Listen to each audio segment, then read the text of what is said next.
مصطفیٰ کا گھرانہ سلامت رہے. جو اللہ نے بنایا ہے وہ اپنے محبوب کے صدقے میں بنایا ہے، اپنے محبوب کے طفیل میں بنایا ہے.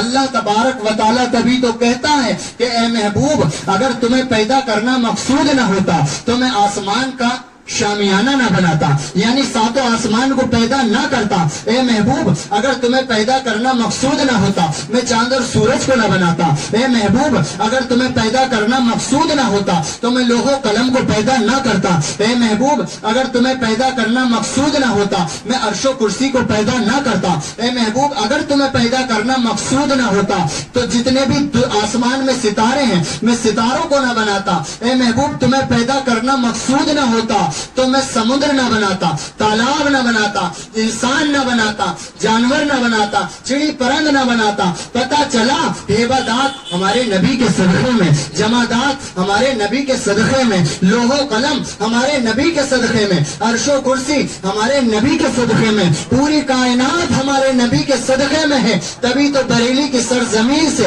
اعلیٰ حضرت فاضل بریلوی پکارتے ہیں. کیا کہتے ہیں اعلیٰ حضرت پکارتے ہیں زمین و زمان تمہارے لیے، مکین و مکان تمہارے لیے، بدن میں ہے جان تمہارے لیے، دہن میں زبان تمہارے لیے، چنین و چنا تمہارے لیے، ہم آئے یہاں تمہارے لیے اور اٹھے بھی وہاں تمہارے لیے. اعلیٰ حضرت فاضل بریلوی کہتے ہیں. اور اعلیٰ حضرت کا قلم یہی نہیں رکا، اعلیٰ حضرت کہتے ہیں کہ یا رسول اللہ سب سے اعلیٰ و اعلیٰ ہمارا نبی، سب سے بالا و بالا ہمارا نبی. کون دیتا ہے دینے کو منہ چاہیے، دینے والا ہے سچا ہمارا نبی. اعلیٰ حضرت نے آقا صلی اللہ علیہ وسلم سے عشق ظاہر کیا، فرما دیا کہ یا رسول اللہ پوری کائنات بے شک اللہ تبارک و تعالیٰ نے آپ کے صدقے میں کی بنائی ہے، زمینوں کو بھی آپ کے صدقے میں پیدا فرمایا ہے، آسمانوں کو بھی آپ کے طفیل پیدا فرمایا ہے، اور پوری کائنات کا ذرہ ذرہ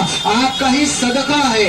پتہ چلا مسلمانوں کہ پوری کائنات ہمارے آقا کے صدقے طفیل میں بنی ہے. اور میرے آقا صلی اللہ علیہ وسلم کی شان وہ شان ہے کہ آپ صلی اللہ تعالی علیہ وسلم کو اللہ نے پوری کائنات میں سب سے افضل البشر بنایا ہے، سب سے اعلیٰ انسان، سب سے اعلیٰ مقام پر آپ کو فائز فرمایا ہے. اب پیارے مسلمانوں، پیارے آقا صلی اللہ تعالی علیہ وسلم کی پیدائش کا تذکرہ کرنے کے لیے ہم اور آپ یہاں جمع ہیں. تو آقا کی پیدائش کے تعلق سے سنیں، سبھی کی توجہ چاہتا ہوں. بہت زیادہ لوگ ایسے ہوتے ہیں ہمارے سماج میں کہ علم کی، اپنے مذہب کی باتوں کو دھیان میں نہیں رکھ پاتے. ابھی کچھ ہی دنوں پہلے کسی صاحب نے بتایا کہ کے بی سی میں، جو پہلے کے بی سی چلتا تھا، اس میں ایک سوال پوچھا گیا تھا مسلمان سے، مسلمان ہوٹ سیٹ پر تھا، اس سے سوال پوچھا گیا تھا کہ بتائیے ان چار میں کون نبی نہیں ہے. چار آپشنز دیے گئے تھے، چار میں ایک فرشتے اللہ تبارک و تعالیٰ کے مقدس فرشتے کا نام تھا اور 3 نبیوں کا نام تھا. تو پوچھا گیا تھا کہ بتائیے ان چار میں کون نبی نہیں ہے. تو پیارے مسلمانوں، کم علمی کی وجہ سے، کم نالج کی وجہ سے اس انسان نے نبی کی شان میں گستاخی کی اور کسی نبی کے نام کو بولا کہ یہ نبی نہیں ہے. تو بہرحال پتہ چلا مسلمانوں کہ ہمیں نالج اسلامی ہونی چاہیے، اسلام کی جانکاری ہمیں ہونی چاہیے، اسلام کی ہمیں تو کچھ نہ کچھ معلومات ہونی چاہیے. تو بہرحال بچے بھی لوگ یہاں موجود ہیں، بزرگ بھی، جوان بھی، سبھی کی توجہ چاہتا ہوں کہ یاد رکھیں ہمارے آقا صلی اللہ تعالی علیہ وسلم کے دادا کا نام حضرت عبد المطلب تھا. یاد رکھیں، کوئی پوچھ بھی سکتا ہے کہ آقا صلی اللہ علیہ وسلم نبی کریم کے والد صاحب کے باپ کا کیا نام تھا، یعنی دادا کا کیا نام تھا. تو آپ کے دادا کا نام حضرت عبد المطلب تھا اور نانا کا نام حضرت واہب تھا. حضرت واہب اپنی لڑکی حضرت آمنہ کا نکاح کے لیے، مطلب رشتے کے لیے، حضرت عبد المطلب کے یہاں اپنا رشتہ بھیجتے ہیں. آپ کے بیٹے حضرت عبد المطلب کے جو بیٹے حضرت عبداللہ تھے وہ سارے بیٹوں میں بہت خوبصورت تھے، وہ سارے بیٹوں میں بہت ہی زیادہ حسین و جمیل تھے، وہ سارے بیٹوں میں بہت ہی زیادہ زیادہ طاقتور تھے، وہ سارے بیٹوں میں بہت اچھے اسمارٹ تھے، بہت زیادہ خوبصورت تھے۔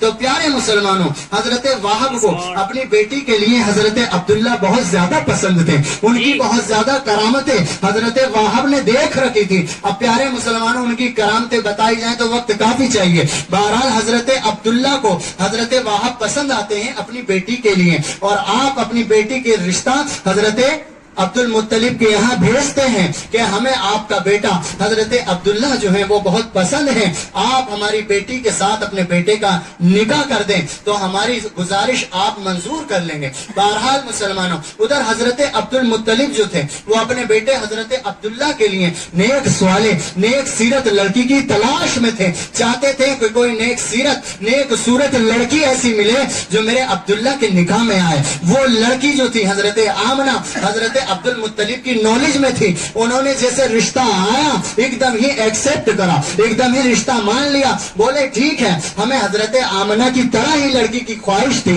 چاہت تھی کہ نیک سیرت، نیک صورت، جو پرہیزگار لڑکی ہو اس سے ہم اپنے عبداللہ کا نکاح کریں گے، ہم عبداللہ کی شادی کریں گے۔ بہرحال رشتہ طے ہوتا ہے، رشتہ طے ہونے کے بعد تاریخ مقرر ہوتی ہے، اور جمعرات کے دن پیارے آقا صلی اللہ علیہ وسلم کے والد اور والدہ کا نکاح ہوتا ہے۔ اب بیچ کی باتیں اگر بتائی جائیں تو وقت کافی چاہیے، بہرحال میں اور آگے کو بڑھتا جا رہا ہوں، سبھی کی توجہ چاہتا ہوں۔ اگر